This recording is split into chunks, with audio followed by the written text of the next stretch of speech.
In my head. Hey everyone, life is throwing me curveballs today and I'm not where I thought I would be, so if I seem a little rattled, that's why. But today we're going to talk about the startle response, also known as the startle reflex or sometimes the acoustic startle response. What is it? Why do we have to care about it? It's relevant to PTSD and anxiety. Let's talk about it. That's kind of what the startle response looks like. It's when something fearful happens, particularly a loud noise. This is why it's sometimes called the acoustic startle response or the acoustic startle reflex, is because it has to do with our ears, and a loud sound happens and we have this natural fear reaction to it.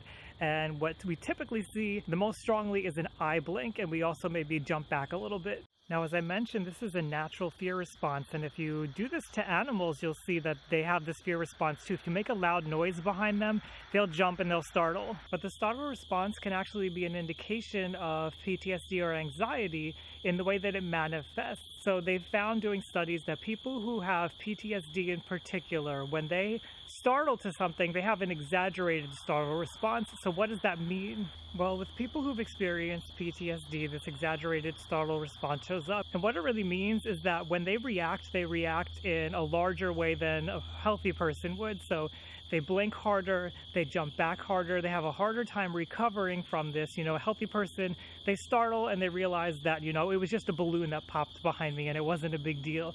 Somebody who's experienced PTSD, they know it's not a big deal, but they still have that exaggerated response and they have a harder time recovering from it. It takes them longer to calm down. Something else that researchers have discovered is that people who've experienced PTSD, they tend to startle for a variety of stimuli, things that would normally be neutral to most people. Like if I hear some leaves rustling, that's not going to scare me, but somebody who's been through PTSD, that might actually cause a startle response in them because they've been conditioned to fear more things than somebody who hasn't gone through PTSD would be conditioned to be afraid of. Now, something else interesting that I read was that people who have depression, people who are depressed, they have less of a startle response to things, so they don't react as quickly and they don't startle from things that they probably should startle from. So if you make a loud noise behind somebody who's depressed, they may not be as jumpy as somebody who has PTSD. Another thing that I found while digging through some research for this video was that people who have been through child abuse, specifically physical child abuse, not emotional, this was not found for people who've been through emotional child abuse, they have this exaggerated startle response. And this is even true of people who have gone through child abuse who did not go on to develop post-traumatic stress disorder. Now remember that this is a reflex, and so it's something that happens very instantly. It is a natural reflex, but it gets a little warped when we go through a traumatic experience and we start to develop symptoms of PTSD, or we have some anxiety or depression symptoms.